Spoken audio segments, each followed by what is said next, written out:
Oh, hello, bros.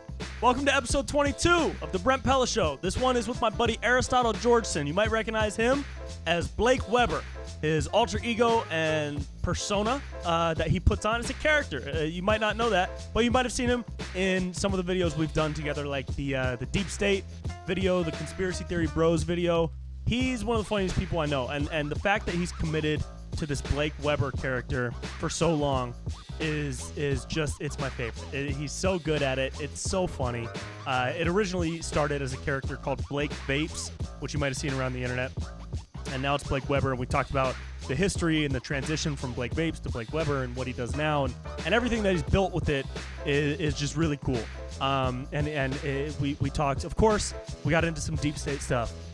We got pretty deep into some deep state stuff. So if you're into deep state stuff and some wild conspiracy theories, definitely enjoy this episode with my boy, Blake Weber. Yeah. Or like the laughter sometimes on the Zoom show will be like delayed.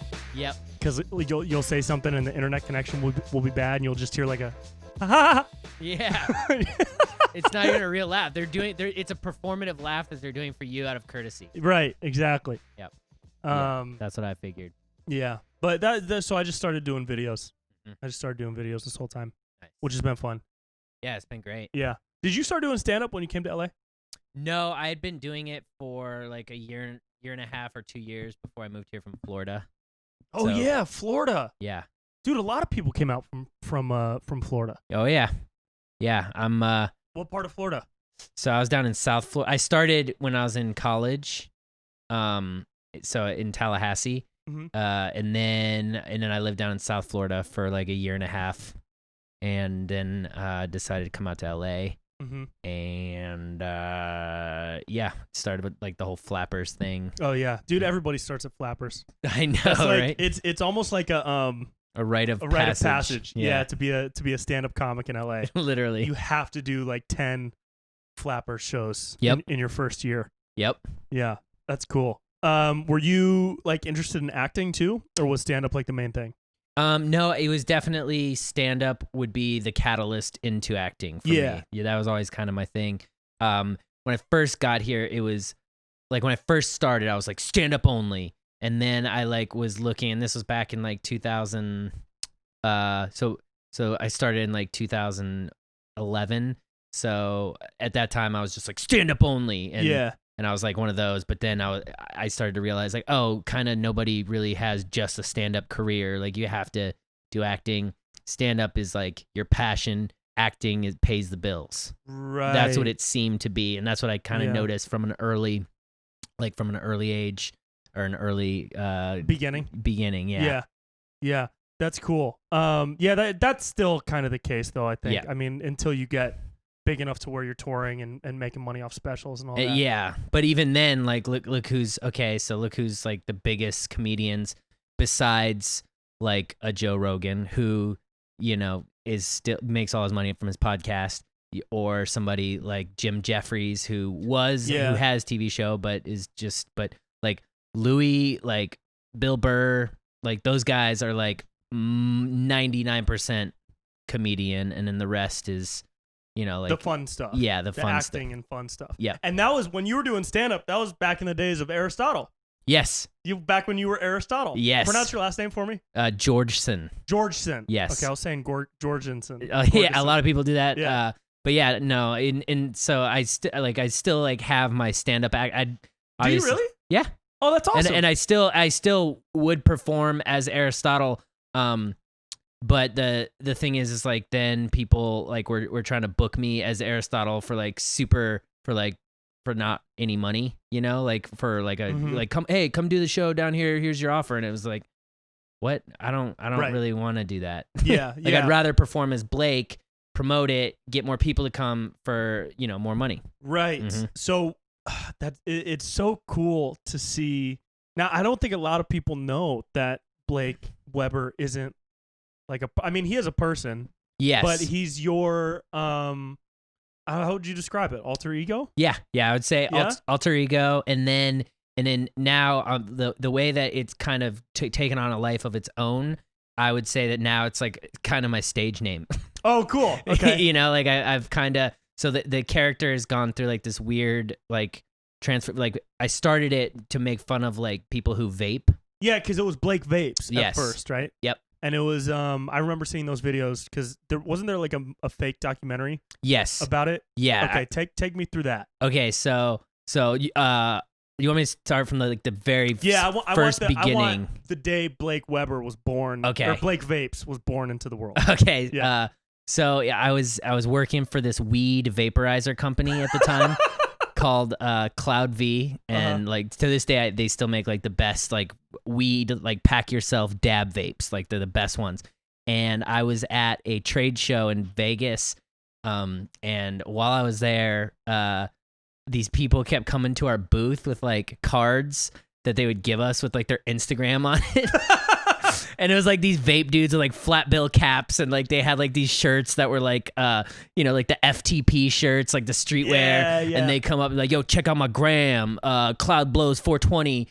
And I'd like go to their page, and they would be like following like 1,500 people, and they'd have like 600 followers. And they're like, yo, we're looking for sponsorships, anything you can give us.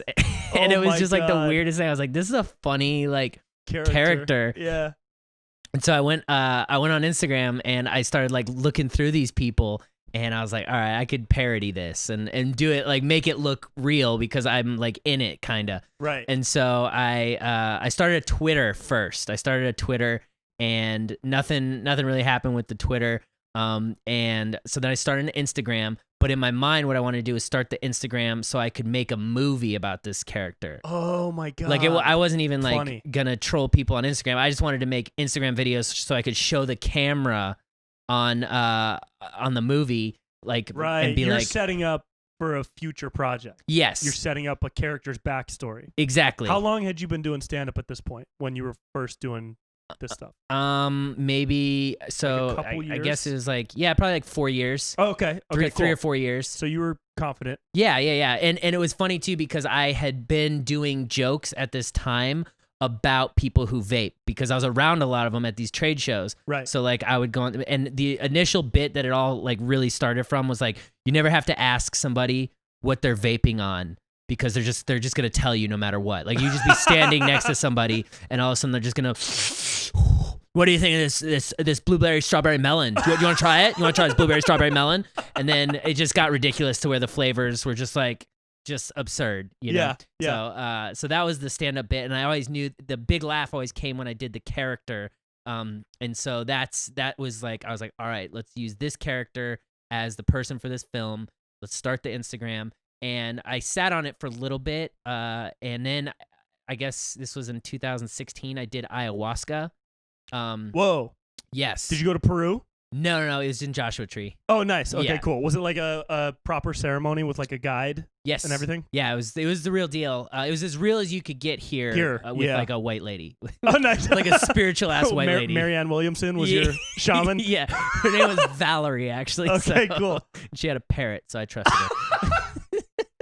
Awesome. So I did that, and in my mind, like you're supposed to go in with like an intention, and my intention was like, all right, we got to figure some shit out, like creatively. We gotta figure it out because I was just doing all of these open mics and getting booked on some shows, and it was nothing was really popping. And so what ended up happening during my experience was you obviously purge, and what purging is kind of like you throw up, but it's like a symbolic metaphor for things that you want to get rid of in your life. And what would happen was things that bothered me made me throw up. And as I was going through this, I was like, "Oh, everybody hates you. You're not funny." Yeah. Like I was getting rid of negative thoughts, and then like things would cross my mind. Like I would have like a bit come across my mind, and it wouldn't make me throw up. And then literally like the idea of Blake Vapes came across my mind, and I was like, okay, that's a good idea. Oh, nice. We got to make this movie. Wow. And so it was like a thing that just like stuck with me. And so as soon as I got out, like the next week, I hit up my buddy Ben Epstein, who's a really talented filmmaker. And I was like, yo, I want to make a fake documentary about this character. Made it, put it out. And by the time we released the movie, which was like 6 months after we shot it, the Blake Vapes Instagram I would continue to just make dumb videos on it.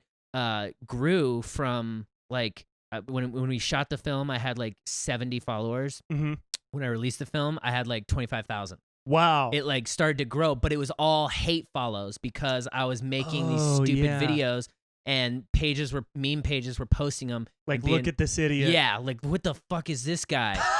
And they were hate follows. Literally, they were all hate That's follows. That's so funny, dude. And so it just took off. And so then we made the first movie, and then I put it on Vimeo or whatever, and it got like 300,000 views or some shit. Like, it like popped off, and I was like, and it was like a 25-minute movie. It popped on Vimeo? On Vimeo.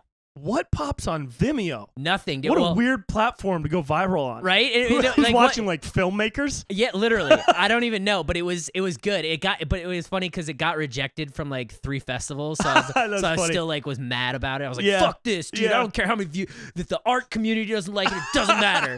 And so but we premiered it. We did like our own little premiere here in LA, and like, you know, it got a decent turnout. And so then I made a second movie about Blake, and by the time I made the second movie, it was at like 80,000 followers or whatever.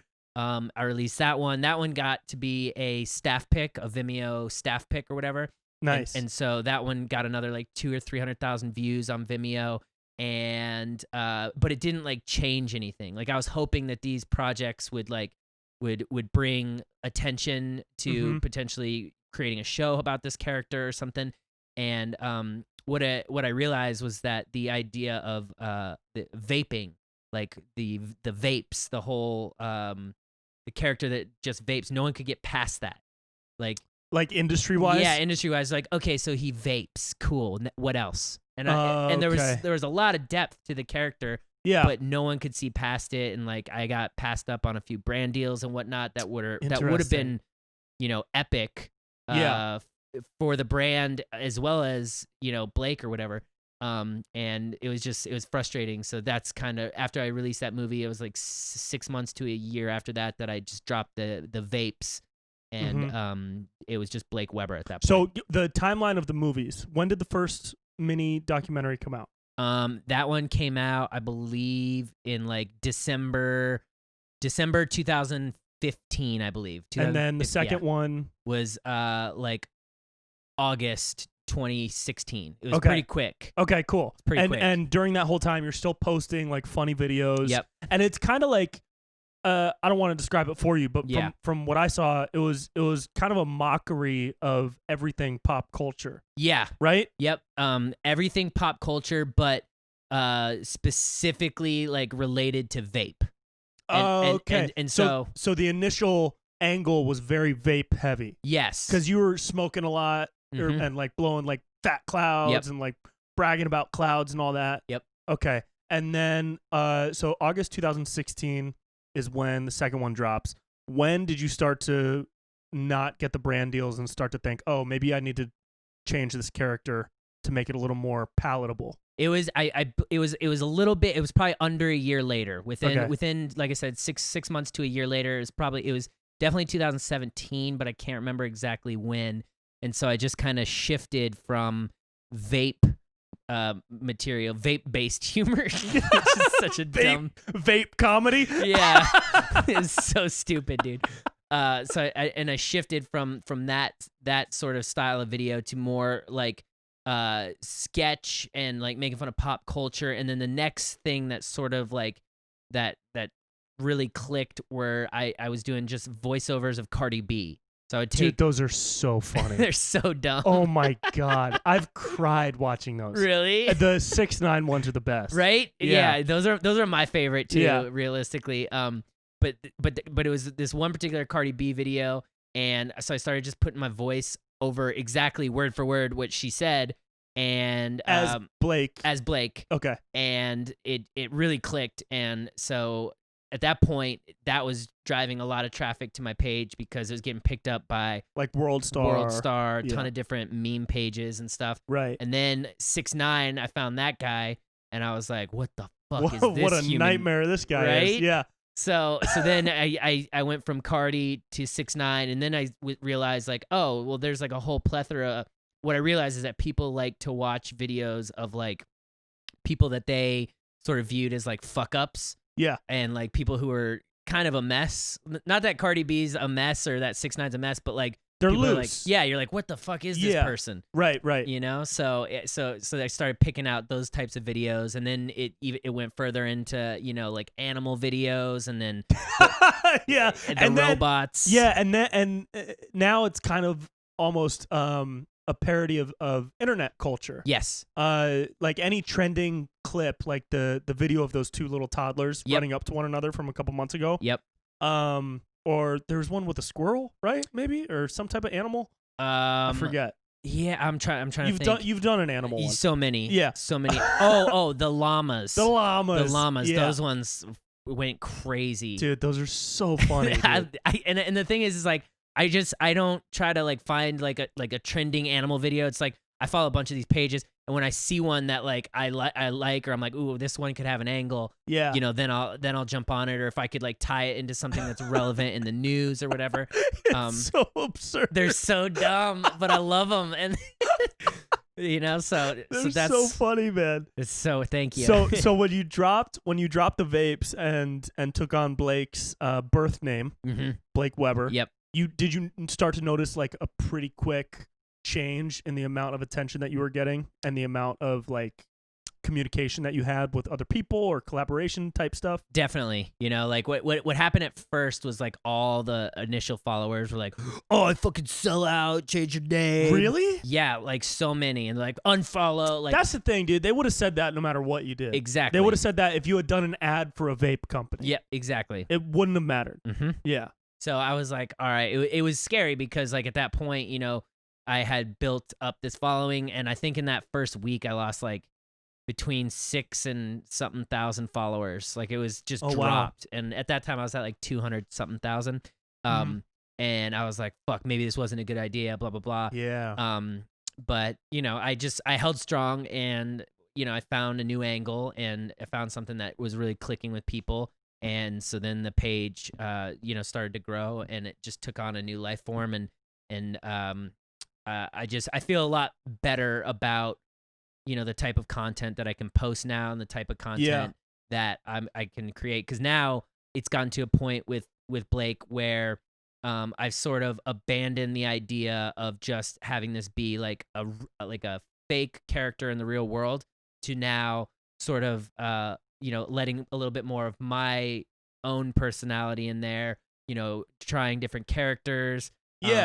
Doing different type of sketches along with the voiceovers, you know, utilizing different voices and that type of thing. It's branched out from this like really focused niche of vape comedy. Yes. To now we did the conspiracy theory sketch and the deep state one, which people still message me about. Dude, me too. Dude, and like those sketches don't even have the most views of stuff that I've done or that you've done. Yep.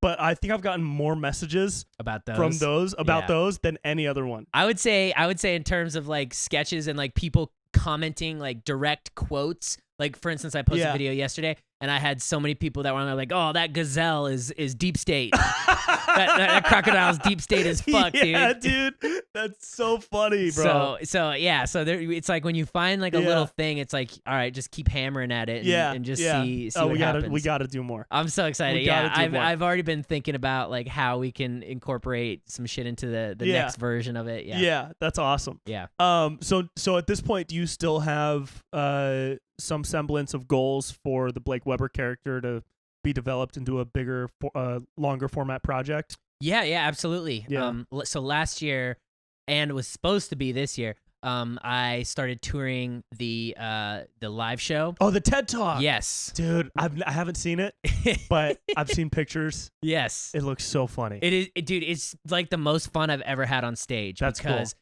It's like, it's weird because I had this idea since like 2016, and I wanted to do like a fake TED Talk as this guy, because one of the through lines with Blake the entire time has been how to kill the game, and then how to handle haters, because for whatever reason, like I said at the beginning, it was just all hate follows, and I like made these like rules on how to like basically eliminate haters. Yeah. And so I applied it to the TED Talk, and I made it this like stupid. Realistically, the TED Talk itself is only like between 20 and 30 minutes depending on the crowd, but it's like a 4-step method on how to kill the game, and then once you kill the game and you get haters, how to handle these haters. And it's. Have you ever pitched it to Ted? I personally have not. I believe I've sent over graphics of the show with like the through line and everything, and how it like relates to actual stuff to my management to pass forward to Ted.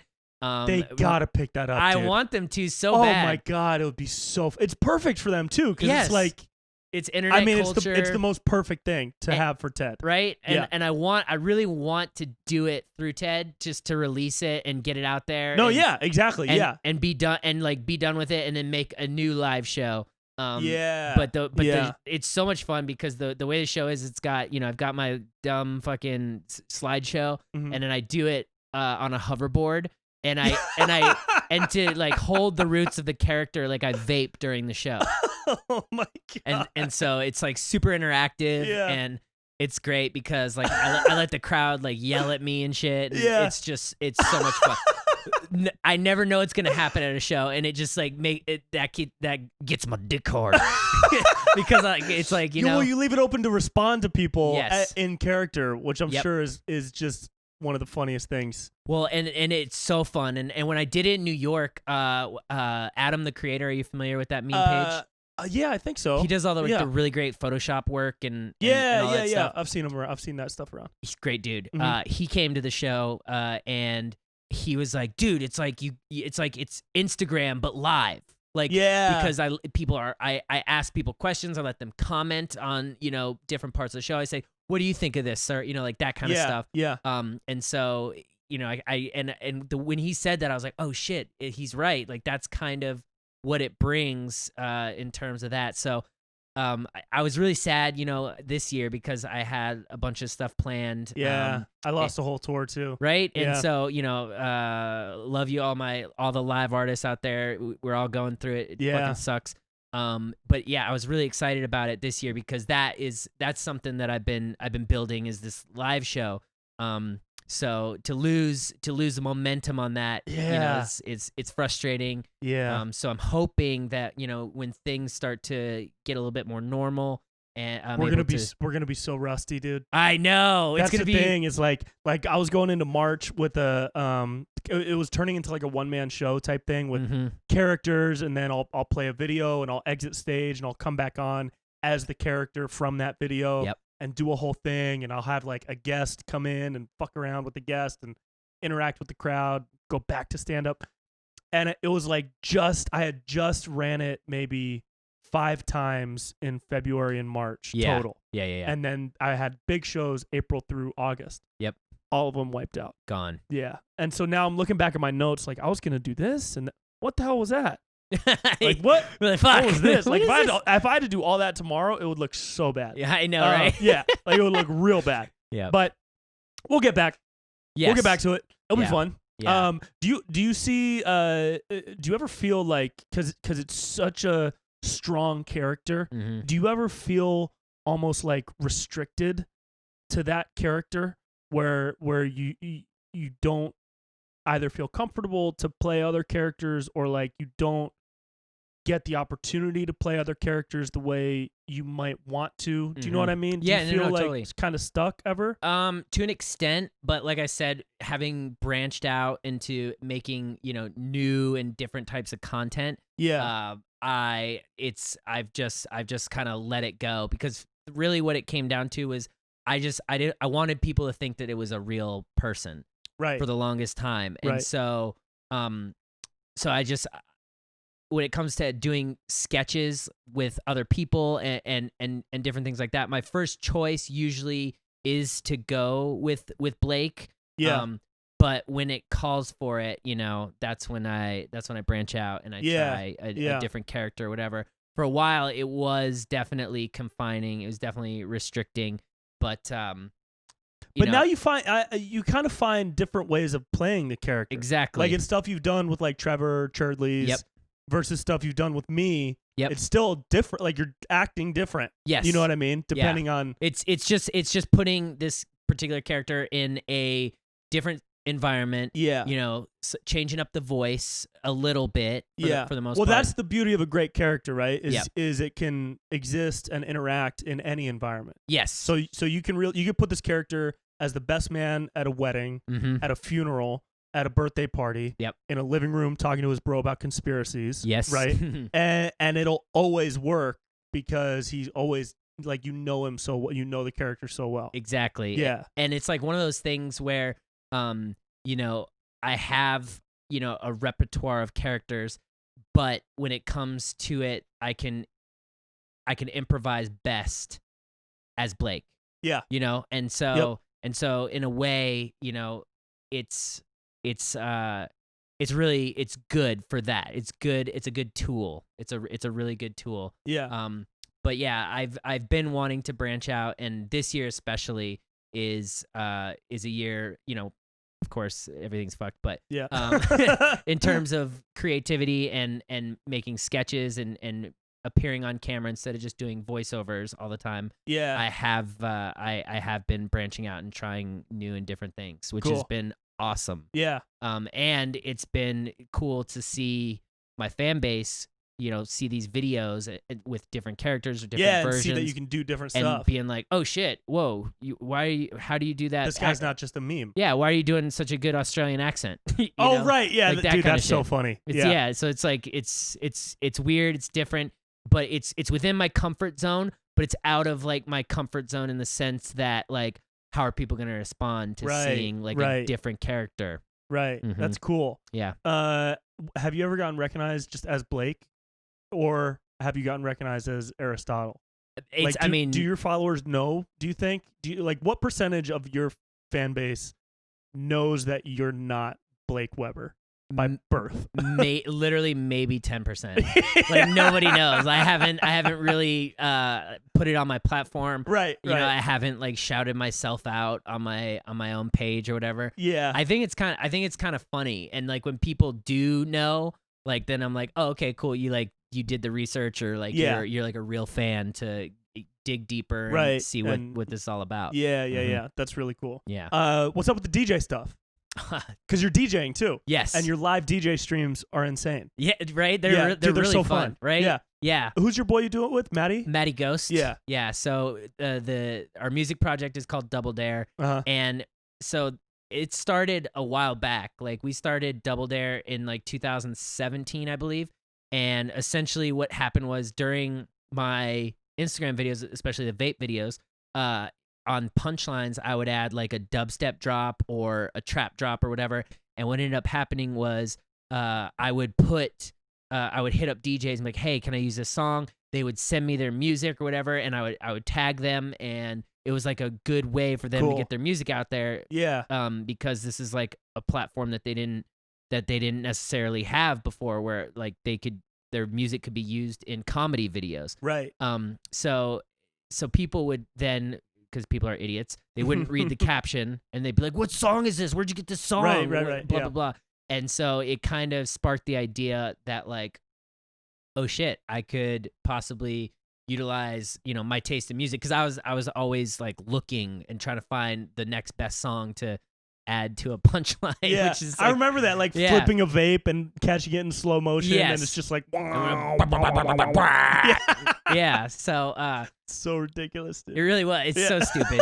And to think that like, oh, my taste in music is so good, I should be able to DJ and show people. So, so my buddy Matty, he had just started to learn Ableton, and when it comes to DJing, you can't like really be a DJ and not produce music. Right. So I was like, all right, well, maybe if we work together and I sort of work on the live show and be more of like the tastemaker in terms of what music we play, and Maddie is the producer, maybe we could create something cool together. And so we started in like 2017. We got booked to DJ like a bunch of random little shows. Cool. Like, we were terrible. Yeah. At first, we thought it would be funny to be bad at DJing. Oh, really? Yeah. So like our first couple shows, like we were like bad, not necessarily on purpose, but we thought it was funny. We're like, to stop me, oh shit, sorry dude, I fucked that up. let's try this again. Start the song over. So it was almost like not quite a comedy show, but it was like almost like comedy bits, like trolling the audience a little bit. Yeah. And then we realized that like was making people mad more so than it was. So people in the crowd on Molly. Yeah, they're just like, what the fuck? Like at parties and shit, they're just like I remember like this one. I think it was on 4th of July or something. 2017 or 18. We were playing a show, and I just remember this one girl's face because it was like the third time that we like ruined a transition. She just like was like. Like that, and I was like, "Oh, this doesn't feel good anymore. This isn't good." Yeah. And so then I really started to focus on like learning to actually mix properly and like play good sets and everything.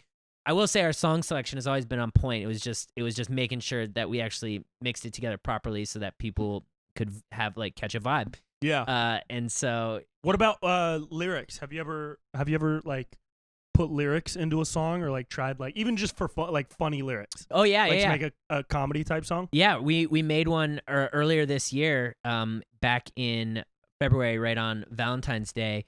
We put out a song with Matt Decent called Vitamin A, and essentially this whole song is just about eating ass. And basically it was one of those ideas where we could just say something ridiculous right before the drop, and with everything prior to COVID, eating ass was a hot topic. It was one of the hottest topics in the meme community, and so our idea stemmed from the fact that we could make really good dance music that was dope, but also could have a funny spin on it, and so that's sort of been our mantra throughout the whole thing, is make good dance music, because it's got to be good music first, right? And then have a comedic element to it, because that's what we do. That would be so entertaining at like Coachella or something, or like a big mainstream festival, right? Like, to have it be like funny and a party at the same time, right? Exactly. And no one's doing it. No one's doing it. I saw the Lonely Island because they were like my heroes when I was in college, right? Okay. I saw them perform live about a year and a half ago because they did a little mini tour through what's the comedy festival that Comedy Central puts on in San Francisco? Oh, Fringe Fest? No. It's out. Oh, Outside Lands? No, not out. There's some other one. Festival. It's a music festival. Outer Bounds. Something out of the neck of the woods. I forget what it's called. Okay. But Comedy Central puts it on, and they were doing a little mini tour via that festival. So they did a warm up show in Santa Ana like a year and a half ago. Okay. And I went, and dude, I had never seen anything like it. It inspired me to put together the live show that I was putting together. Got it. Because it was music. Those guys are so good at music. Yes. Like the music for them actually is right on par with the comedy. Like they put both of those things first. And they played like unreleased songs, and they intercut it with sketches and like did different character bits like in between. Cool. And it was an hour and a half of like raging and laughing at the same time. Yeah. Because the beats are like, their whole thing was parodying gangster rap. Yeah. So like they did hardcore rap music with lyrics about having like bad dicks. Yeah. Like my dick looks like the fat that you cut off a steak. You know what I mean? Yeah. And so like the beat is like pounding, and what you're seeing on stage is just so funny. Yeah. And the lyrics are like so mundane and stupid. And I'd never seen anything like it. And they're not touring now, and there is nothing like it. Yes. So that's kind of like I took inspiration from that, and I've always wanted to have like a music element to it my show too, because doing an hour straight of stand up is like fun. Yes. For me, I can only speak for myself. It's fun, but I get kind of bored. I can't even watch an hour of stand up. Barely. Like an hour of stand up special, I got to watch in 2 or 3 sittings. Absolutely. I can't tell you the last time I watched an hour straight of stand up. Same. A lot of people can, and there are a lot of like stand up perfectionists and lovers that they're traditionalists or whatever, and that's great. But I just can't do it. Yeah. So I need like some high energy intensity thing. I don't know. Maybe it's because I look at my phone too much. 100%, dude. Like I believe like strongly that like Vine ruined our attention span. Yeah. Oh well, yeah. Ruined it. And now TikTok is just crushing it into the ground. I can't even finish a TikTok. in one sitting. Yeah. Unless Isn't it's that like crazy? some crazy nature shit that I Right, can't even right. believe. Yeah. Like I can't watch some fucking teen do a thing. I can't. No. Yeah. Absolutely not. I'm not watching this teen dance No. in her driveway. In her parents' $40 billion house. Bro, why are they all so rich? They're so rich. Dude, every Oh, it makes me so teenager sad and angry. on TikTok. All these teens on the teens on the TikTok. No. Dude, all these teens on the TikToks are in these mansions. Dude, what is that? Dude, I was just talking about this today with my girlfriend about how ridiculous it is that these teens are getting like ridiculously. First off, they're already rich, so like they didn't need any of this, but they're getting ridiculously famous at the behest of an algorithm. Right. Like it's not even like it's not talent. like what do you do? Right. What do you do? Right. You sit in your room and then you do a video and it gets 50 million likes because you did a lip sync of someone who is talented. Yeah. Like and I'm not even mad. Like I have a shit ton of followers on TikTok but it's just like what the fuck? What are we doing to society? Like I was having this conversation a few days ago with some friends. There's like when it comes to anything beyond music, because music seems to like good music and good artists always shine through. But like when it comes to like acting and stuff, like there's no like new greats. Who are the new greats? Do you think stuff like TikTok is creating a false sense of accomplishment for these kids that are getting like millions of likes and follows, but they have zero like talent or ability? Yes, 1,000,000%. Because like who like so obviously some will shine through and some will continue on in a good career and actually do have talent and actually will grow and mature and develop into something special. But I absolutely believe that it is 100% this weird false sense of success at the behest of an algorithm that favors rich white teens. Yeah. What the fuck? Yeah, they're all white. They're all too. white. In my algorithm. It doesn't make any sense. That's so weird. And I didn't even notice that. Dude, I didn't notice it until I saw a couple tweets come out from black creators that were talking about like and this blew my mind.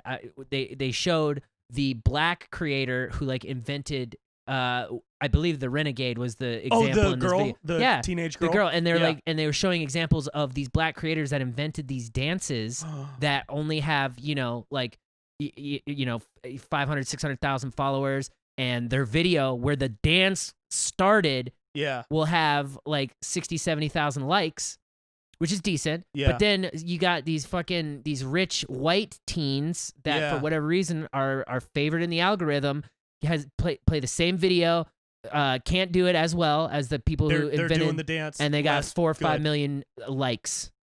It's just like, what the fuck? That's so fucking weird. And I don't know what it is. Maybe because the app's owned by the Chinese. I know that racism is extremely prevalent in China.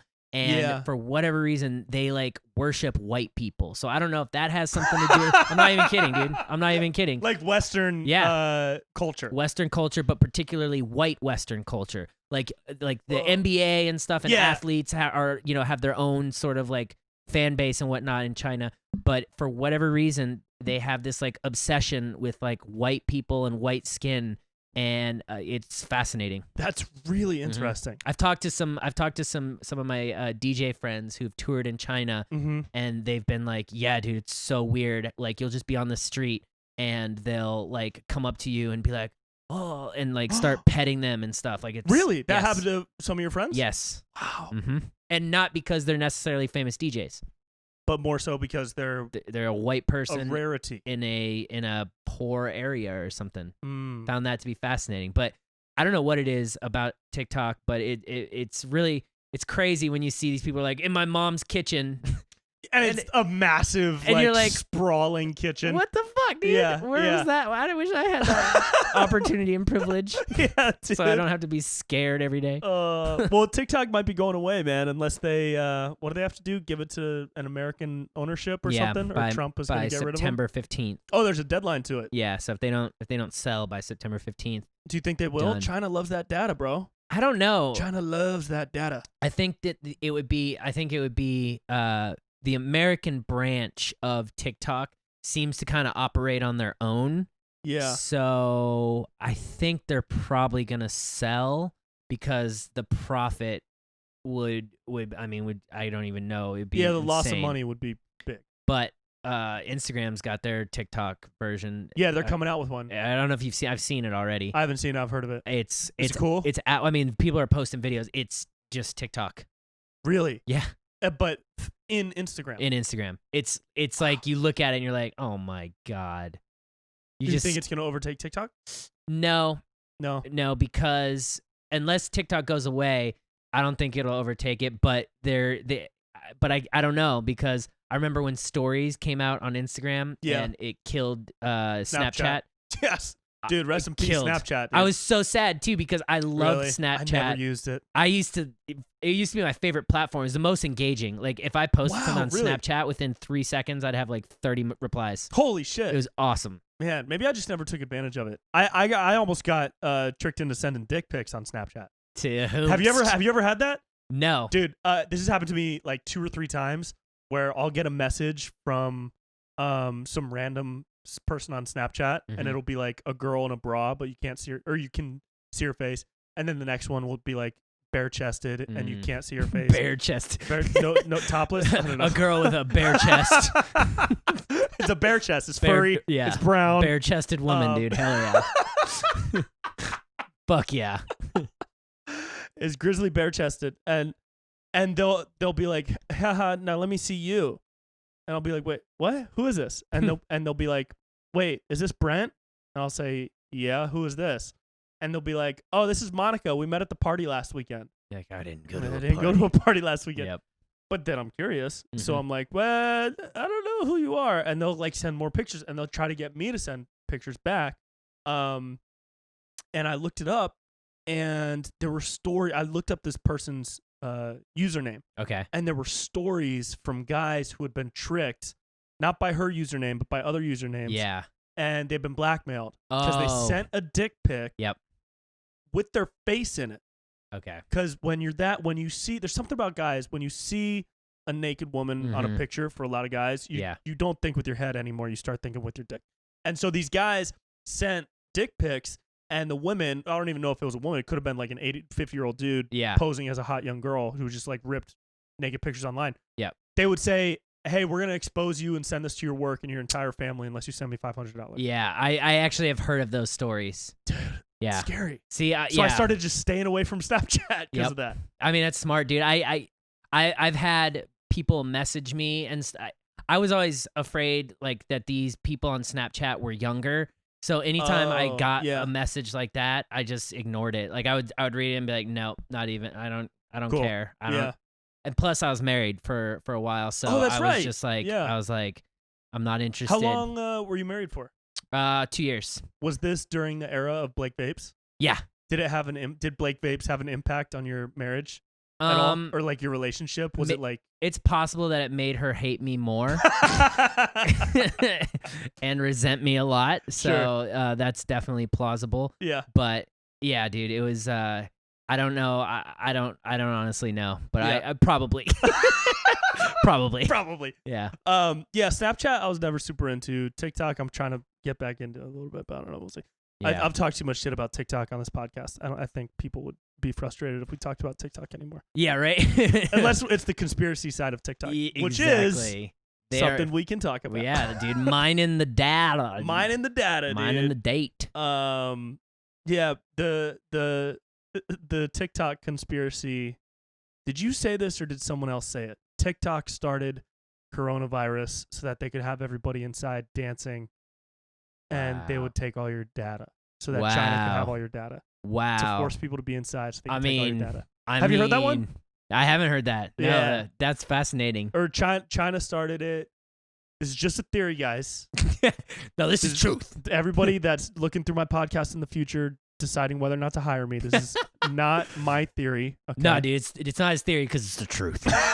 This is the my favorite research. Bro, my favorite comments on the videos we did about deep state and the conspiracy theory one are like, don't make fun of the truth, dude. I know. Those are the best, Don't make fun of it. Those are the best. Because, like, some of it, I mean, okay, and we don't have to be careful here, but I do want to acknowledge the bits of truth that we peppered into that video. Of course. Right? Yeah. Because there are some conspiracies that aren't actually conspiracies anymore. Literally. That have been declassified and are like common knowledge. Literally. Like, for example, the fluoride in the tap water thing. Yep. Like, that's a real thing. That is absolutely fluoride real. is in tap water. And there's no cited health benefit for people above a certain age to be ingesting fluoride. Yeah. And then, like, the studies that the Nazis had where they literally were putting it in the water at the concentration camps. Right. Mm-hmm. Yeah. That's a trip. That's a trip, dude. That's not necessarily a conspiracy. That is not a conspiracy. That's a thing. Right. But and when we made those videos, I wanted to like toe the line and jump back and forth between like real and not real and ridiculous as we heightened it. Yep. So I liked the mix that we did. Yeah, but boy, me too. did it make a few people frustrated. I know. Well, and it's which is great. Yes, that's essentially what you want, because it's like P.T. Barnum said, all press is good press. Oh, was that quote attributed to him? Yes. Nice. Yeah. Good man, that P.T. Barnum. Well, maybe not to he's animals. A shiesty motherfucker. Yeah, dude. So like that's legit. Mm-hmm. What were some of the other ones we talked? The deep state is like, I don't know if you can say that yes or no. Yeah. It's really likely. Yeah. I mean, here's the thing.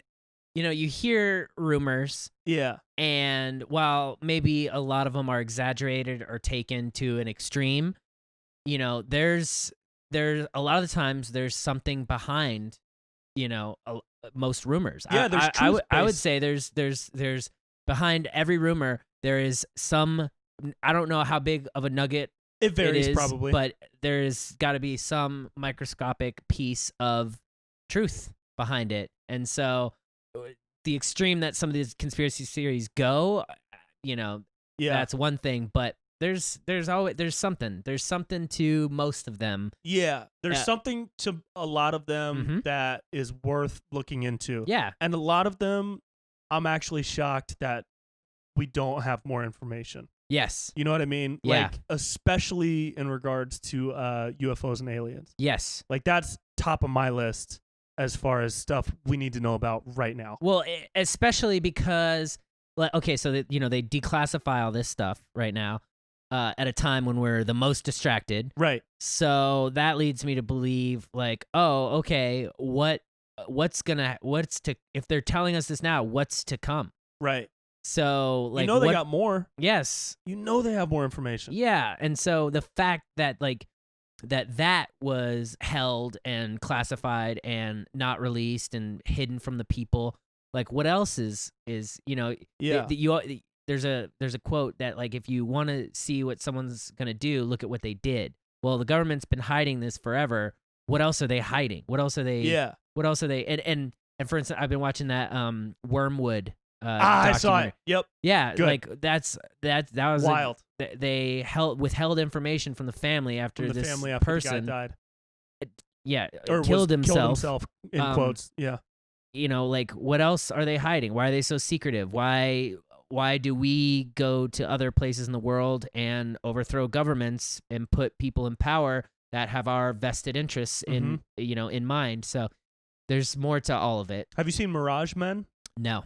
That one's really cool. It's about how the government put a lot of I don't know if you call them false flags. I don't know what the specific terminology is, but they would plant people to give misinformation to steer the public away from secret government projects and technology. So one example that I remember was there was this guy who, like, thought he saw a UFO, but it was actually a secret government technology thing. So they sent someone to, like, encourage him, or they put someone in his life to, like, encourage that he saw a UFO, and the guy got fucking obsessed with UFOs and like didn't live a happy life, you Yeah. know, and Yeah. but that type of shit, and you know they plant people in media, Yep. and in entertainment probably, and this is all coming from what I Yeah. saw in the documentary. They plant people in all these parts of society to provide misinformation, Yeah. so that the public won't know. And they didn't really get into whether or not, like the documentary Mirage Men was not about whether the government has alien stuff. It was Mhm. more so about the fact that the government has been planting these false flags for like years and years and years. Yeah. Which is fucking wild, dude. It's crazy. It's crazy. And there's evidence. That's the Yeah. other thing too. And you know, like the Gulf of Tonkin. Oh, the yeah, catalyst that got us in the Vietnam War. Yep. Like that was declassified and Didn't it happen. Didn't even happen. Right. So you know, people being branded as conspiracy theorists, like okay, yeah, maybe some of it is a little ridiculous or some of it is, but I like the idea of critical thinking, and Yeah. I'm one of those people where I don't know shit. I don't Yeah. claim to know anything. I wasn't there. I didn't see it with my own eyes. I Right. don't have the documents. Even reading the documents. Who made this? I don't know. This could be fake. I could Right. I could Photoshop pretty good. Could I make this? Maybe. Right. I don't know, but and that's part of the problem. But that's also why like I'm open to it. I'll listen. I'll always listen because Yeah. when as long as you're listening, you know, you can derive your own value system and your own truths. But it's the people that are just like automatically like QAnon's bullshit. Fuck you. Right. You think that the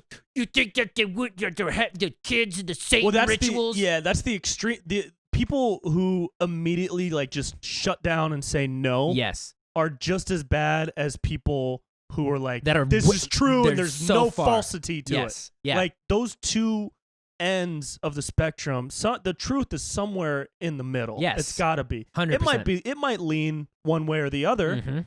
but those two extremes are so insane to me, Yeah. and they're reasons why people don't get taken seriously. Exactly. Like the people that are out there like forcing you to look at, you know, this article about baby blood and adrenochrome and Yep. pedophilia are and like not taking no for an answer, and like Trump is a second coming of Jesus are Yeah. just as bad Yes. as the people who are like, Trump is the devil and Yep. he's never done anything right. You're a right-wing conspiracy theorist. Yeah. It's like, no, dude, have a conversation. Listen. People don't have conversations anymore, so Exactly. it's hard. Especially fucking online, you know, where all Because you texting is ambiguous. Yeah, You can't have like a real meaningful conversation like Right. that. So I mean It's tough. I get it, but I don't know what happened, and so I'll listen. Yeah, I'll listen. I've read on about the QAnon stuff Mhm. and all that stuff. My biggest thing with the QAnon thing is like I have a really hard time trusting anything that worships one figure as like, you know, the Yeah. all-knowing, all-powerful, secretive genius hero. Yeah, And I can't get on board with that. It's a little too obsessive for me. What is this, a movie? Right. But I mean, the stuff that they're pushing is starting to look like some of it is true. Like Yeah, there's stuff that's coming out now that you're like, whoa. like news, like factual information. Yep. Such as the documents that are being released about the Ghislaine Maxwell From stuff. Ghislaine. Yep. And the Epstein stuff that show that Clinton was at the island. He was there. He was there. He was He there. was on the plane 26 times. And you 27 see the times. flight logs, and you see who's gone. And you see the you're flight like, logs. And you whoa. see all that stuff. And then now Ellen's getting shut down. I know, that's so wild, dude. You know, at this time during all this shit, like yeah, hmm. yeah, it's interesting. What's- you know, what's it's here? but that's the thing is it's interesting. Yes. It shouldn't There you go. take over your mind unless you're in a position where you can actually do something to change it, which Either- I think is like politics and media. Yes. I don't know that you and I, as two complete idiots that Yes. make dumb videos literally for a living, Mm-hmm. are in any position to do anything to change it. What are we gonna do? Sign a petition online? Yeah. Okay. You know? I'll sign it. March? Go on a march? Maybe. Maybe if I have time. But But what we can do is utilize our abilities and Mhm. our voice to, you know, maybe shed light on it. Yeah. In a dumb way. in a that dumb way, makes which is what people- which is what those videos Exactly. were. Yeah. Exactly. So and I mean I also saw some comments and had some people message me like, hey man, I haven't really looked into this stuff, but like, is some of it Yep. real? yeah. And exactly. I messaged them back like, hey bro, look it up. Look dude. it up. Go Just look at. And Don't get obsessed. I saw those comments too. I Yeah. was like, check it out. Yeah. Google it. Go online. Google it, dude. Because Go- some of that stuff is coming true. And but the thing on QAnon specifically though is because they put Trump at like on this pedestal. Yeah. And that's tough for me because of all the sexual misconduct allegations. I mean, yeah, the obvious sexual misconduct. Yeah, there's that, and then on top of that, like just ridiculously stupid things that he says every single day. Right. Like you can't just let that fly by the wayside. Yeah, fam. what am I gonna do? Put blinders on for that and just focus on Bill Clinton? No, they both have They're a history all bad. Of like people putting forward allegations and misconduct, and so we should be looking at both of them and treating both of them based on what their allegations are. And you can't say all of this dudes are fake and all of this dude's allegations are real. That's absurd. That is ridiculous. Yeah, but to take it all, with an ounce of sincerity and look at it, gives you a better perspective, I think. Exactly, Yeah. and that's all it is. Just learn. Take what you will from all of it, but just listen, look, read, do your own research. Don't just take the story from the media, and don't just take the story from some dude tweeting out of his garage in Indiana. Right. Or posting on the Reddit board. Yeah, literally. Just, do your own shit, look into it, let your mind fucking expand. Yeah. I mean, anybody that's done anything wrong just needs to go down. I don't care if they're I don't care if it is Tom Hanks. No. Did you see those? I would be so sad if Tom Hanks goes down, dude. Yes, I did see I would be those. so sad. Yeah, of course. But he should if he did stuff. If he did the stuff, then he deserves to be punished. Yeah. But I would be really sad because I love Tom Hanks. Of course. He's America's dad. Yeah, dude. Yeah. He's so, what is maybe way back in the day, but like what does a bad Tom Hanks movie look like? Right.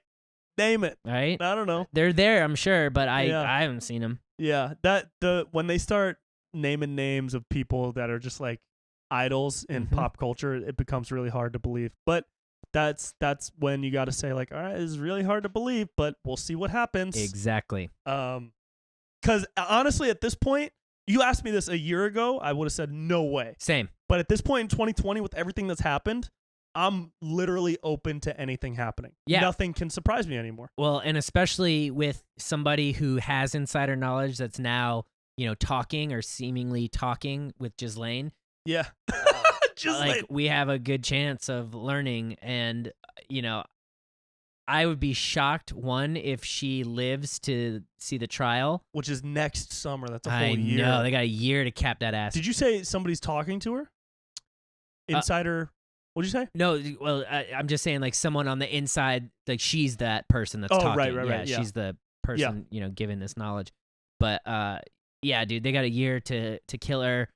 There's a pandemic happening. It'd be pretty easy to give her COVID. Right. She's in the same prison as Jeffrey Epstein.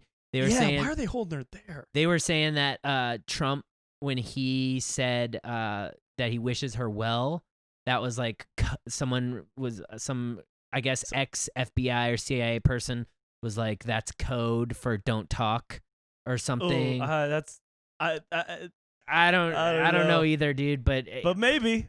Regardless, there's so much Maybe. weirdness around this whole thing, and so much money, and so many man. the fabric of society is kind of lingering on this, because let's just say like all this comes to fruition and a lot of the QAnon stuff comes out and it happens to be true. Right. Like wild. What would happen to the fabric of society, knowing that all your favorite actors or whoever and politicians and leaders and media, the people that you put in power were part of this?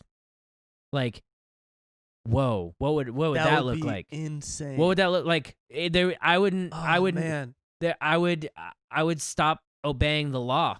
Right. Like, you make laws, but you don't follow the laws. Okay, I'm done. We're out. Peace. God, that would be crazy. What would happen, dude? That's what I can't picture. And so that's why when I think about like, okay, imagine, there's all those like theories that, these people that are looking at Anthony Weiner's computer that has the Huma Abedin videos of Hillary Clinton torturing babies or whatever.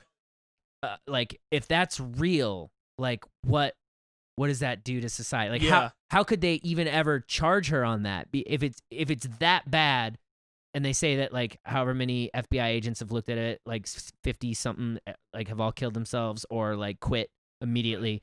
If it's that bad and it's real, like, whoa, like imagine what would happen to the, like, I don't think that a lot of these people will be charged, because how could they charge them? How could you charge them if a leader that the American people have trusted and listened to and done, how could they then put this back on? If they can't show us aliens, do you think they're going to show us somebody of this stature of power raping kids or torturing kids? Right. I don't think so. No. We couldn't take it. If they don't think we can handle aliens, I don't think that they would allow us to handle that. Right. We'd be like, no. No, yeah, oh man. Ugh, I can't, it's hard to even think about. I know, dude. I hope it's not, I hope it's not true. Me too. If it is everybody should hope it's not true. Yes. Right? I think everybody should be praying that that's not true. Yes, 100%. I think it's likely that it's not true. Probably. Hopefully not. Hopefully not. I think it's but that might just be me, with your wishful thinking. Right. Mm-hmm. And I'm an optimist. You're an optimist. I was about to say ophthalmologist. I'm an optimist. Let me look at your eyes. Let me check your corneas. I hope but that's the thing, is like the people who obsess over it, I think, waste a lot of time. Yeah. Because live your life, unless you want to do something, in which case go apply to be at the FBI or something. Yeah, because you can't do anything. You can't do anything on a message board. You can't do anything. You could think you're doing something on a message board. Dude, you can't do anything on 4chan. No, you're not gonna change the world on 4chan, dude. No, nope. No.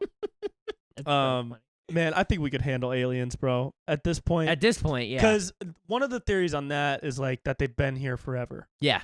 So in which case it's their world. Essentially, and they pop in every once in a while to see what's up, or extract some minerals from deep sea, or whatever. I think we could handle that. I think I'm like, that's again the thing I'm so excited for, is hopefully finding that out within our lifetime. Yep. Is seeing if that's real. The alien unboxing. Yeah. Unboxing. Yeah, of the aliens. unboxing an alien. Yeah, that shit's crazy. Do you know the Bob Lazar story? Oh yeah. So that one, do you believe him? Yes. So I do. My biggest hesitation is he can't prove his school for 2 years, where he said he went to MIT and Caltech. Yeah. Right? And I took a deep dive into Reddit one day, and this guy had done a ton of digging, and he found that during the 2 years Bob Lazar said he was at MIT and Caltech, he owned property in whatever that area is that he was at the base. Okay, in New Mexico? Yeah, or Arizona? Or, Nevada. Nevada, yeah. Or something. Whatever that town was, he owned property there during those 2 years that he was supposedly at those places. Yeah. There were no property records of him at either of those places from all the places this guy checked. And also, like, if you went to a school like that, even just for a year, you have to have people that knew you. Yeah. Even in passing. Yep. What's the hesitation for those people to come out and say, yeah, I knew Bob. Yeah, I went to school with him. He was in my economics class. Yeah, can't say anything about what he's seen because I have no idea. Yeah. But he was around all the time. No person has came out to that. And like the only shred of evidence there that I've seen is that somebody dropped him off on campus once so that he could go to the library or something. I mean, he could do that for me tomorrow. Yeah. Right? Yeah. And so the argument there is that they cleaned his records of everything, right? The government just completely burned all his records, wiped him clean. To give him no credibility. Yeah. But, okay, so my response to that is he doesn't have a single essay that he wrote. He doesn't have a single copy of his certificates. He doesn't have a single class schedule. He doesn't have any remnants of a book or any notes that he took. He doesn't have anything. He has nothing. Yeah, I threw out all my college stuff, and I got rid of those computers. Picture. Okay, yeah. I mean, I got my Facebook. It's there. Yeah, I mean, I guess that was during a time without social media.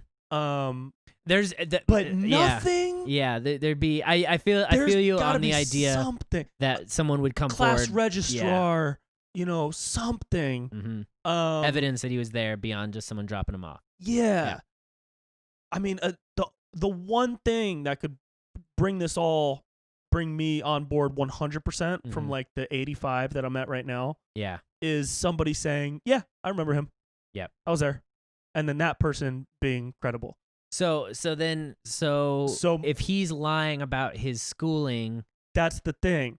Is if he is and he's taking polygraph tests, but polygraph tests. The thing with polygraph tests is if you believe what you're saying, then it's going to look like you're telling the truth. Yeah. Right. Yeah. So if he's lying about his schooling, and he's so adept at making that lie, he could be just as adept at lying about any other part of his story.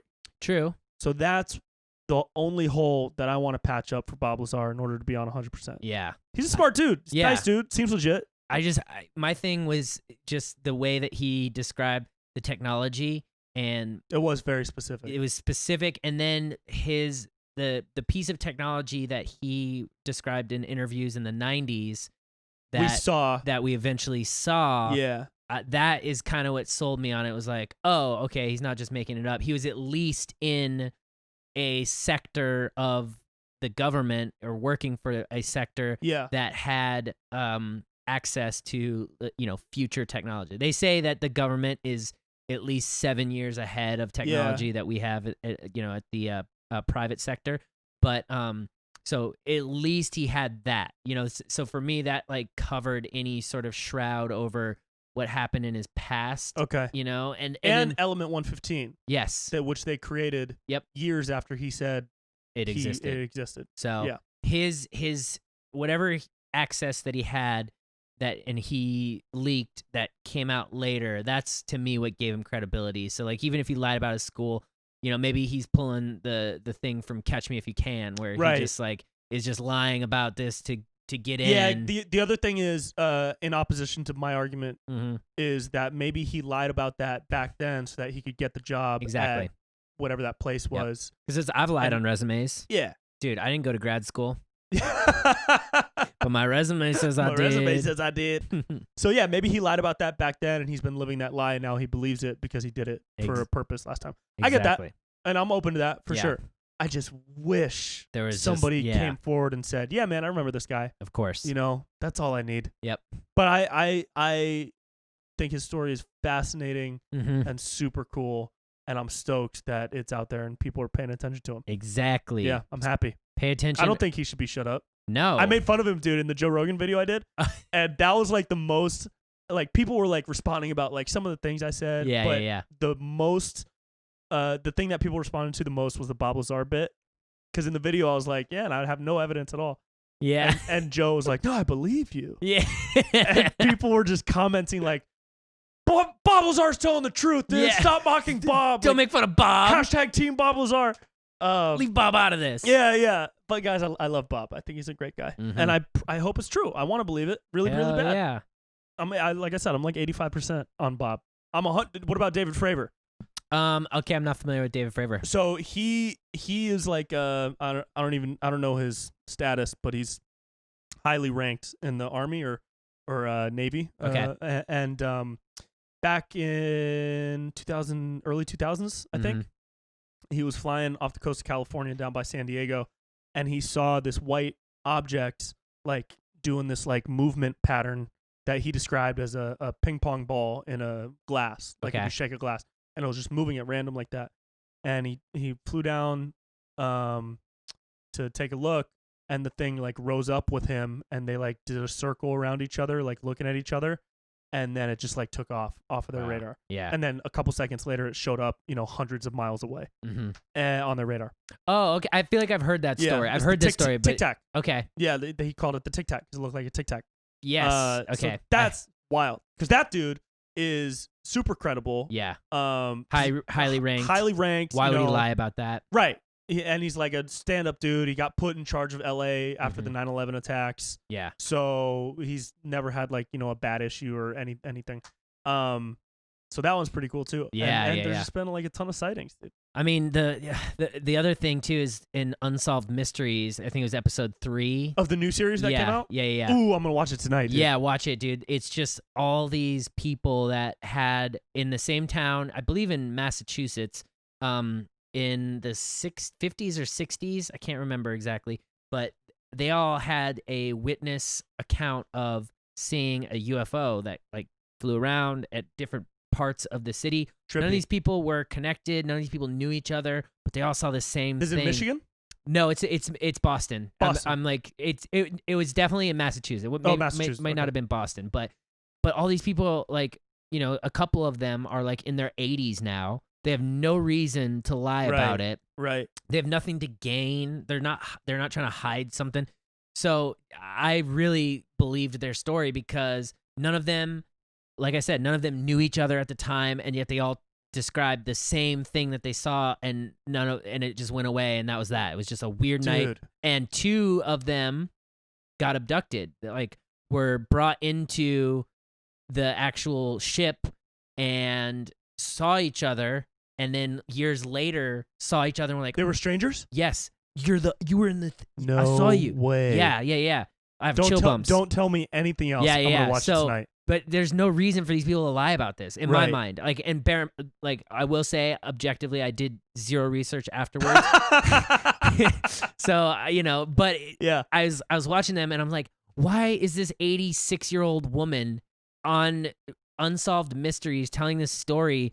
Like, she doesn't give a fuck. Yeah. She doesn't care. Like, she's not, like, why would she lie about this? Like, that'd be really fucking weird for her to get on here and lie about this to be, like, famous for some reason. Right. Yeah, that one I was like, okay, I could believe that. That's a trip, man. That and the thing with a lot of abduction stories is that they're, like, all really similar. Yeah. That's creepy. Well, it's all similar, and then, like, aliens and these sort of UFO sightings have been documented for, like, they're in ancient hundreds art. of years. Yeah, thousands of years essentially. So it's like, what? Like, all right, this pattern is consistent enough for me at least to believe it. Yeah, dude. I was actually looking at that before you got here.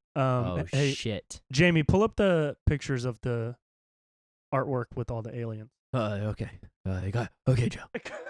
Can I shine your shoes too, Joe? I want to pull this up. Pull this up. Pull it. Jamie, pull it. Hello. There it is. Oh. So these are pictures. In the Mona Lisa, they say you can see a UFO, like a UFO somewhere, but there's also like an alien face right here. If you put the pictures together, I don't know. That's a little stretch. A little reachy for me. Yeah, for sure. But some of these, not that one. There's another one. The Baptism of Christ, 1710. Look at that. What's going on here? A disc up here with rays shining down onto the Baptism of Christ, I suppose. Wow. And then this one, the Svechfield Cathedral fresco, 1600s. Yeah. Oh, wow. A fresco of the crucifixion of Jesus. But look at these guys that look like jellyfish over here. Yeah, right. What is that, dude? Why they got and they're jellyfish? In the sky. There's no reason for them. You don't got to draw. Right? You don't got to draw any jellyfish. We don't need jellyfish in the sky when Jesus is on the cross. Mm-hmm. And then this one, the Annunciation with Saint Emetius. Ooh. Look at that, dude. Yeah. What's going on there with this ray shining down? Yeah, from dude. This, why are you abducting? From this disc, bro. Yeah. Why are you abducting her? Yeah. Maria. And then this one is the trippiest one because this is the crucifixion of Christ in 1350, where these guys are like in little vehicles. Yeah. There's a little guy in like, here. how could you even conceptualize that at that point? Like, you don't. Right. Like, besides birds, nothing else is flying up there. Right. Right? Yeah. Back then, there was no, vehicles in the air. Well, yeah. And like, you go back even further to like Egypt, and they got all these like humanoid creatures flying around. Yeah. You know, so I don't know. There's a lot of things in history that aren't necessarily like hard evidence, but it's like points to. Yeah, it's hard to ignore. Mm-hmm. Yeah, when you see the pattern so much. Yeah. What's your favorite like ridiculous conspiracy theory that you know is like 99.9% not true, but it's just so funny? Oh man, my favorite ridiculous conspiracy. Yeah, there's so many. I know, right? Fuck. You want me to tell you mine? Go with yours. I gotta think about it for a sec. One of mine is that birds aren't real. Yeah, that one's really stupid. That birds all have cameras for eyes. Yeah. And but just the sentence "birds aren't real." Birds aren't. It's funny. It's I think so it's become such a meme now that like I don't think anyone actually believes that. Yeah. And like, well, I guess for me it's it's pretty basic, but it's just like flat Earth. Oh yeah.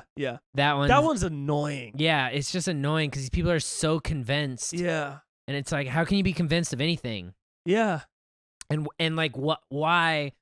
My thing about that is like, why would it matter if the Earth is flat? Like, yeah, there's never been flat earthers have never had like a reason that people would want everyone to think it's round. Yeah, like why would they lie to us about that? Like, what is that? Okay, are they hiding aliens in the poles? Right. Like what's going like?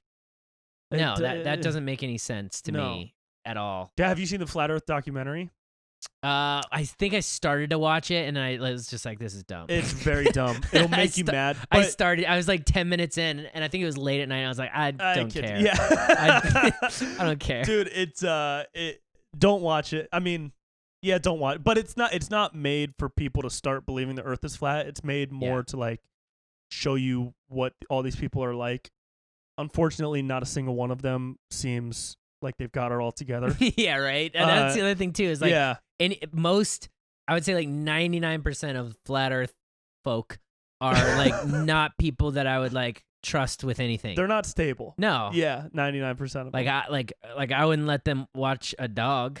Right. Like if I had a dog, I'd be like, no, you cannot watch my dog. No. In that documentary, dude, at the end they have this flat earther guy takes this like super expensive scientific tool out to the middle of nowhere, and he's like, all right, if I point it in this direction and then I put another one like this far away at the exact same height, we'll be able to tell if there's a curvature or not. And he does it, and sure enough, it shows like there's a curvature. Yeah. And he's like, I don't think it's calibrated right. And then it cuts to the end credits. Dude, I cried laughing. It was so funny. Like if they could point out a reason why they'd be lying to like what's like a lot of conspiracies, at least there's like a reason why. Yeah. You know, like okay, power. They want to do this for this or this is for that. Power, but that technology, whatever. Yeah, that one doesn't make any sense. And furthermore, like the other one that's just so ridiculous is that space doesn't exist. Yeah. That one is what? That's so insane. Like, dude. okay, then what's there, dude? Right. Give me an alternative theory. Give me something. Like that's the other thing is people can't give you an alternative theory. Right. And they can't give you an explanation as to why. And so that's my problem with them. Yeah. I think a lot of conspiracies are like people are so desperate, especially these days, to like cling to a belief, you know? And I think that's why a lot of them get those people that aren't super stable because they find something that they just can really like cling to, you know? Yep. Which is also why something like QAnon has gotten so popular because it gives you permission to be angry, you know? Yeah. It gives you permission to have like hatred toward specific people for things that you believe are true. Yeah. And I'm not saying they're not true. I just don't know. Because I don't follow it enough because I got other shit to do. Exactly. But a lot of them, a lot of conspiracies just are like reasons to or are ways for people to like cling to something to a that belief might not have much else. Mm-hmm.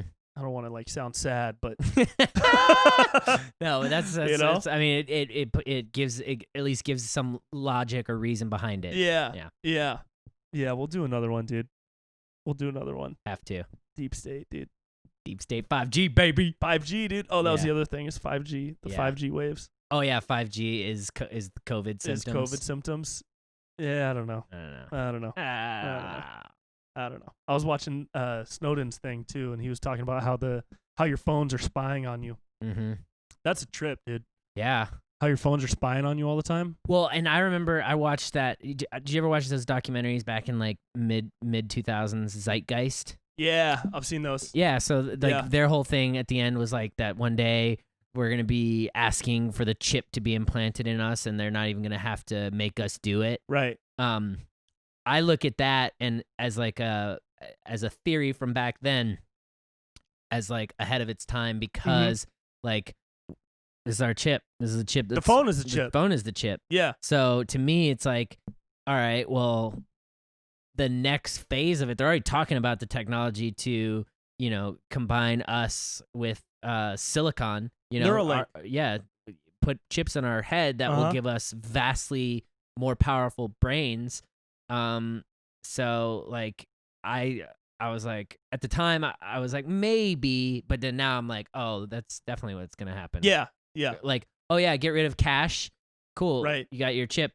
Pay for everything like this. Yep. Like I could see that. I could see that happening. Yeah. Get rid of phones. You can just call somebody by thinking it. Yep. And then but that just, it's so creepy, dude. Mm-hmm. That's so creepy, man. Ugh. I know. Do you think would you ever do that? If like society starts moving that way? I say no, but like. I know, right? But then your friend is like, oh, you didn't get the chip in your head, dude? Wow, Right. you're a pussy. Like, Right. Is it? Wow, bitch. You don't want to think better than you do? Right. You dumbass motherfucker. Like. You got a regular brain, you fucking nerd. Yeah, dude? you fucking ass. Jesus. Wow. When are you gonna learn, man? So I don't know, maybe. That's like back in the 1800s, if people had said, yeah, if you can walk around with a piece of glass and the people in power will know where you are at all times. Yeah. Back then, you would have been like, what? Shut the fuck up. No. You're crazy. Oh, but you could play Candy Crush. What is Candy Crush? Right. You heretic. Yeah. Yeah, dude, it's wild, man. Yeah. It's wild, dude. So I just don't know. I hope people are good, but I don't know that they're good.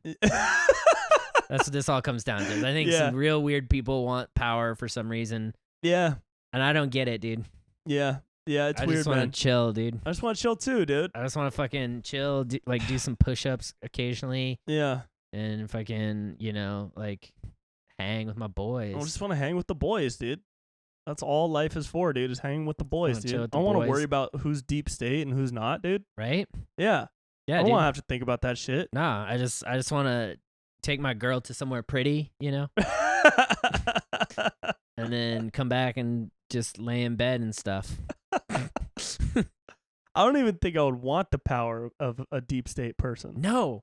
Dude, I think like what would you do if you had that much power? Like, why would you be an asshole? Right? Wouldn't you be nice? I don't know. I don't know. I don't like that's. I try to figure it out, dude. Okay, because I was thinking about this the other day, like when it comes to politics and everything that's all fucked up right now. Yeah. I was thinking about it, and I think I figured out the problem. Okay, so it has to do with power, but it's like these old crotchety motherfuckers. That's the problem. It's like these people that are completely out of touch, have had millions of dollars for decades, and are just holding on to whatever last fucking domain they have for God knows why. It doesn't make any sense. Like, right. Why you want to be 80 years old and working in a suit? Right. Like, if you want to break it down to as small as that, why? Like, I look at like all these people that are senators and have been in power and doing this shit for so many years.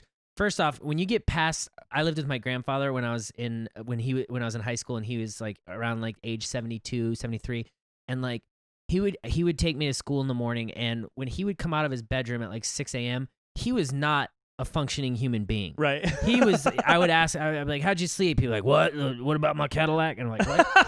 I didn't ask you that.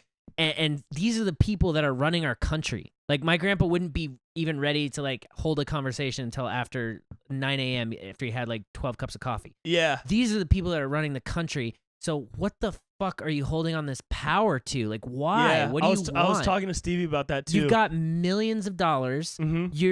You're making policies that hurt us. And somehow, like, we elected you somehow. I don't know how. I think there should be like an age limit. 100%. At like age 60, you're done. Yeah, go that's fucking chill, exactly dude. what we were talking Go about. stop. Go. Yeah. You're done. You're Take tired. a break, dude. Go You've done fucking enough. go whittle. Once you Go do anything. Go whittle. Go do anything, Yeah. but not enact policies And that don't- are gonna right. not affect you when you die next year. Right. Like, Yeah, fuck, man. A lot of these old people just grasping. they're just Grasping. Oh, I need this. This is all I have. I guess their dick stopped working and they don't have anything, and so this is what they got. Ugh. That sucks. That's dude. all I can think is that Yeah. and like for the women that are at that age, like, you know, maybe they lost their libido, maybe they're holding on for like a grudge or something. Yeah. I don't know, but I know for the dudes it's that their dick stopped working. 100%. The dude's dick stopped working and this is what they got. Like, if I can't control my woman, I'm gonna control everybody's woman. Fucking weird, you This country will sickos. feel my old dick. Literally. I will be felt. It's fucking weird. It is weird. Gross. Hang on 1 second. Morgan. Really? They didn't give you a ticket? Yeah. Yeah. Oh.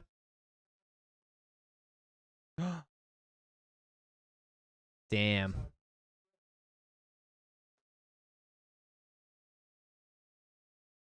Nice. You high right now, Dude, young cops boy? Are being nicer, dude. How you doing, baby boy? No, you're good. Yeah. Yeah, I think 60 is a good age. I Go think home. 60 is a good age. You're done. Yeah. You're but done. it's still like the amount of power that politicians have, and it's just too much. It's Yeah. too much. They're out of touch. They don't know what it's like to live a normal day Yeah. in America, a working day. Right. They don't work. You sit in your fucking office and you have some hot secretary do everything for you. Shut up. Yeah. You know, you go home. Go the fuck home, Warner, or whatever your name Warner. is. Ugh. Ugh. Ugh. Gerald. Yeah. Yeah. You voted against civil rights. Like, get the fuck out. Yeah, dude. That's the thing. Is Go like, home. Once you vote, I mean, I get that you evolve and politics evolves with the culture, Mhm. right? And the things that, like, you know, people like Joe Biden voted for back in the day, or Kamala tried to do back in the day, Yep. are obviously going to change over time. You know, the things Hillary voted for in the 90s, she had different views on 20 years later. Well, it was before she started drinking the baby blood. No. Right. She's woke now, dude. Dude, the adrenochrome changed her yeah, mind. dude, she's woke now.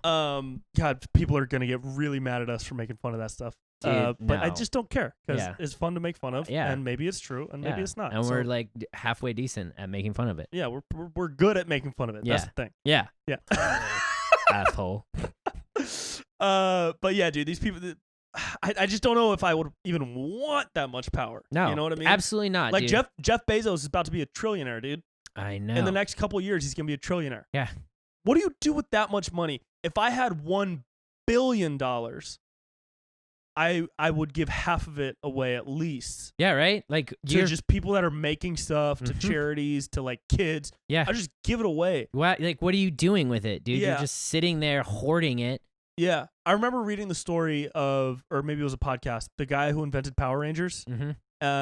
And he talked about like other business ventures and the amount of money that he was making, and it sounded like he was never like making money was a hobby. Mm-hmm. Like once he made 20 million on a deal, it was like a dopamine hit. Yeah. You know, it was like checking your Instagram and seeing that you have a bunch of notifications. That was like getting 20 million. It wasn't about surviving because you needed the 20 million. Yeah. He didn't need the 20 million from this deal. Mm-hmm. It was just about like checking off that he did that, and now he's got 20 million. Does that make sense? Yeah, yeah, Like, absolutely. to the point where money doesn't matter and it becomes a hobby. Yeah. Making money is a hobby.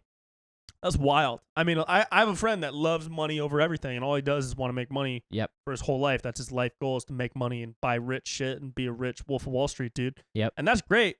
That's fine for you. But I just don't get when you're nearing $1 trillion, how are you not like putting so much of it toward other stuff. Yeah. And I think that's why, I mean, Jeff Bezos, from everything I've read and heard of the guy, is like a nice dude. Yeah.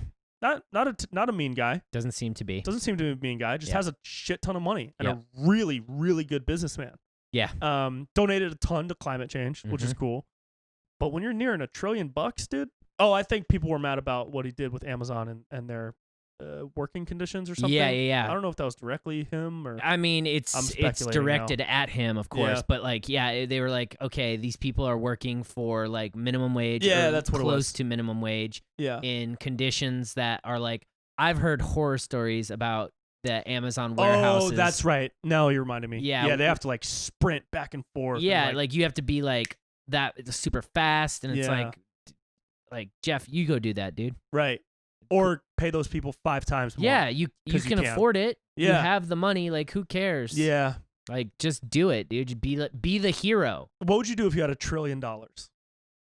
I'd probably like get rid of a bunch of it. Yeah. I would all my friends would be like set up forever. Right. Yeah. My yeah. family, like, Friends and family first. Yeah, and then I would just like I would probably donate a bunch. Like, I would set up, I'd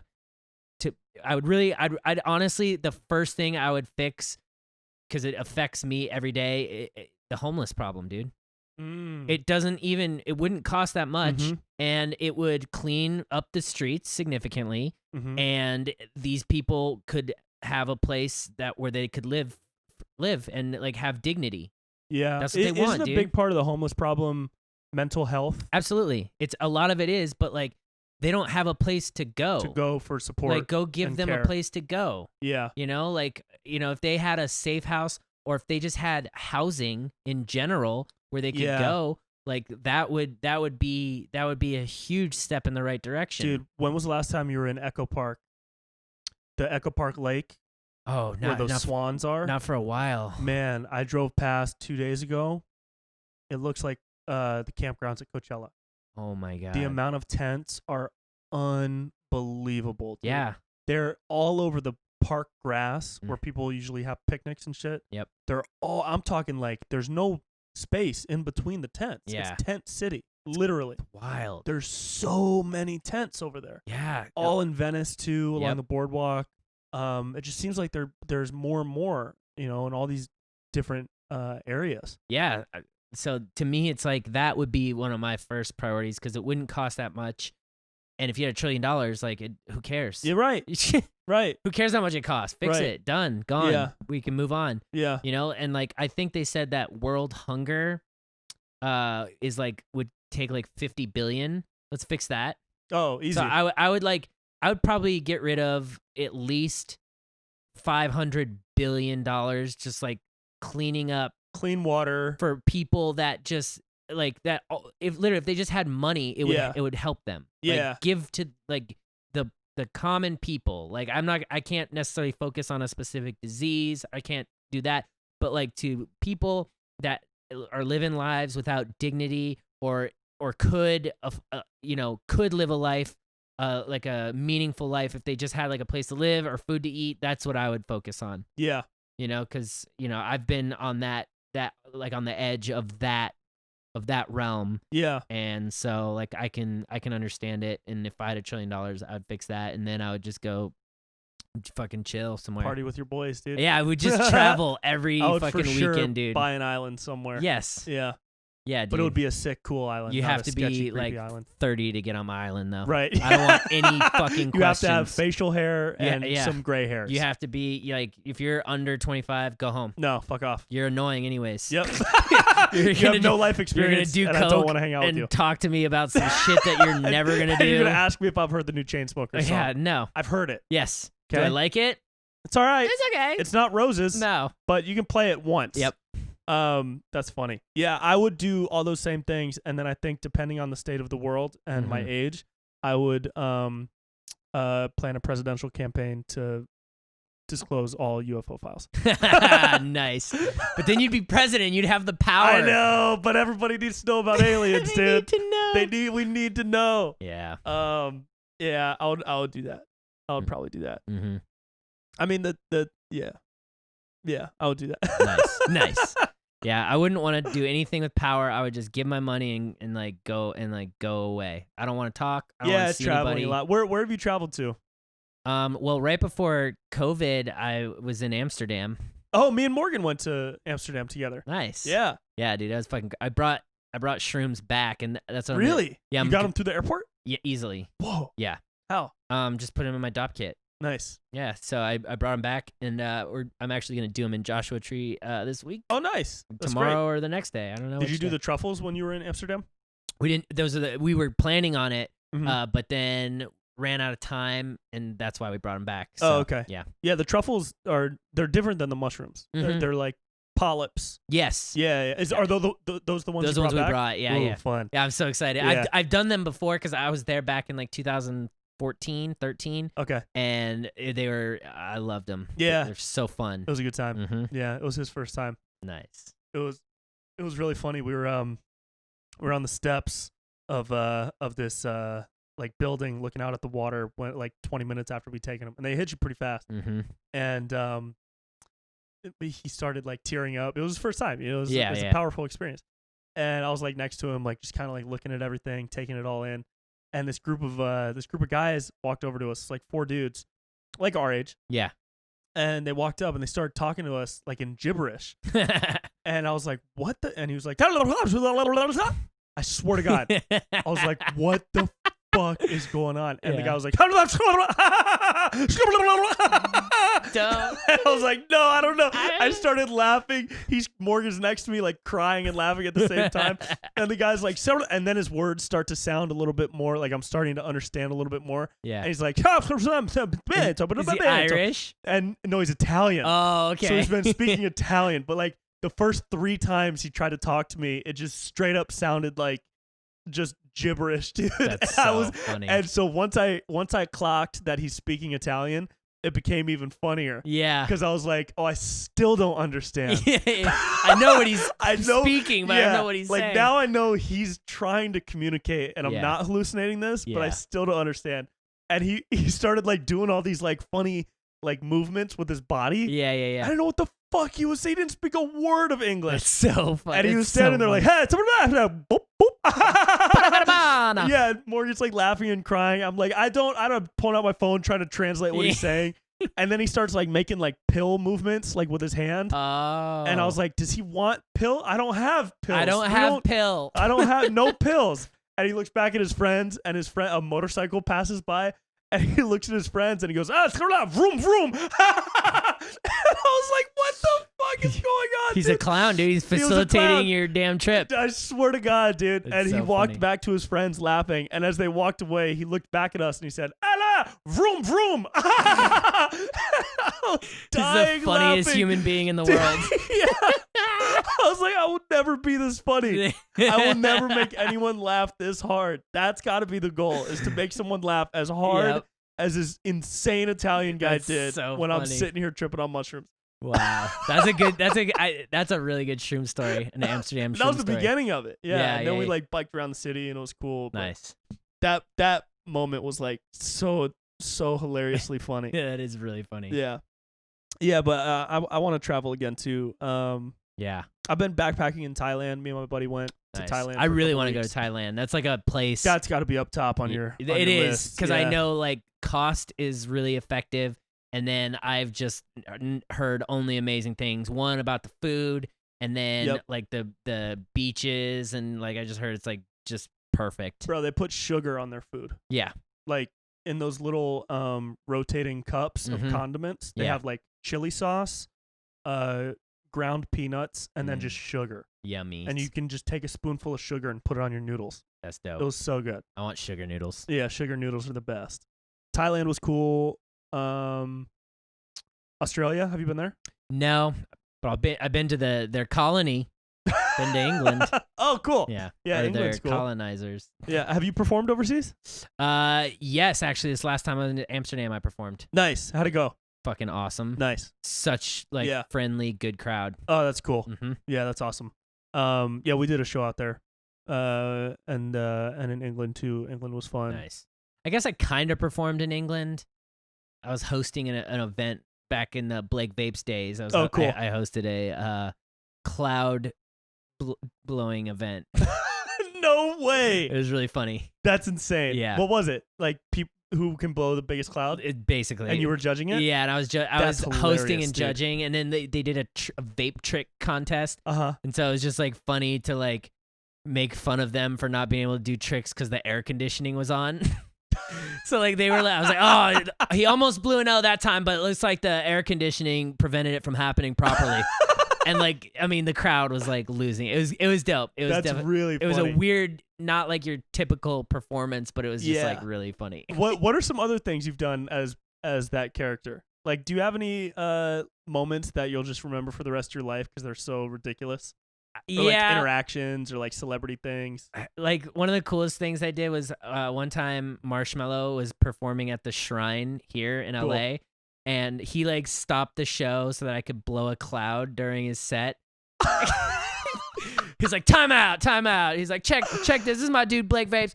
Blake, say what's up. And he like handed the microphone. I was like, what's up, fam? And he's like, all right, guys, I want to hear you. I want to see you blow the biggest cloud, and I want you guys to go crazy. And then I blew this cloud, and like the whole crowd goes nuts. And he's like, all right, let's get going. Boom. And then it was. Do you still have the clip? Yeah. That's cool. Yeah. Oh, I want to see it. Okay, I got you. That's so funny, dude. It is so. Do you know him? Yes. Oh, that's cool. Yeah, like so this was back in like 2017. And obviously, like, he's just exploded in terms of, like, I haven't talked to him in a couple years. Oh, okay. But it was just so weird to, like, have this person who's, like, at essentially, like, the top of the EDM game. Yep. To do that. Of music. He works with everybody. Everybody now, yeah. But just to, like, have him do that at a show. Yeah, that's so cool, man. Cool, oh, dude, that's sweet. Yeah. Dude, being a DJ is so fun. It's gotta be so fun. It's the most fun. Like, because like you can stop the like what I love about it too is that I can stop the music and like say punchlines and then get right back into it. And it's like I've seen the crowds like dancing pop up, like laugh, and then they're like dancing like and like I that's what I'd want to see at parties. So that's what I do when I DJ. That's fun. Mm-hmm. Yeah, that's really cool, man. Yeah.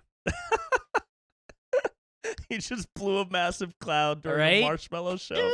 It was so funny, that's dude. That's insane. Yeah. That's really cool. Oh, shit. Yeah. That's cool, man. Let's see. We hit an hour 40 so far. Nice. How do you feel? Good, man. Yeah, bro. Let's, I guess we could call it. It's getting a little late. Yeah. Yeah. Tell people where to find all your stuff and all that good stuff. It's Blake Weber on Instagram. It's Blake Weber everywhere. Yeah. It's Blake Weber on Instagram, TikTok, at the Blake Weber on Twitter, and then my personal account is at BottleAstotle on Instagram. Oh, that's right. Yeah. That's cool. That's cool. That you keep that separate so you can have like personal memories. Yeah, it's so great. And then people like find it, you know, because sometimes I'll comment on Blake videos from BottleAstotle and they'll be like, "Oh shit, you've been lying this whole time." You're a real person. Yeah, you're like, and like, and there you go.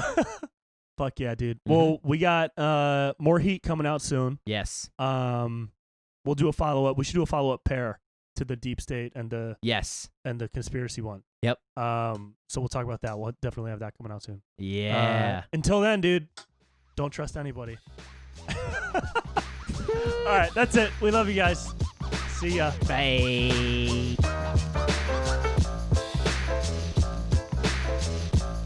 That's it, man. Welcome out of the rabbit hole, everybody. You've escaped the rabbit hole. Congratulations. Follow Aristotle, a.k.a. Blake Weber, at the Blake Weber on the TikTok and at Blake Weber on Instagram and all that. Support him everywhere. Go see his live comedy show. His TED Talk is super, super funny when we can all perform live again, of course. And I got more stand-up dates actually starting to come out soon. So I think I'm going to be in Texas later this month. So if you're in Texas, Austin, Texas specifically, on I think August 20th, I'll post about that somewhere at some point soon, I think. And so come say hi because I'm excited to perform again and I would love to see you. And besides that, man, just that go be happy. Do something happy because, we all, we're all just Diane. I don't know. Drink some water and go do something to make yourself happy. Okay? Bye-bye. Love ya.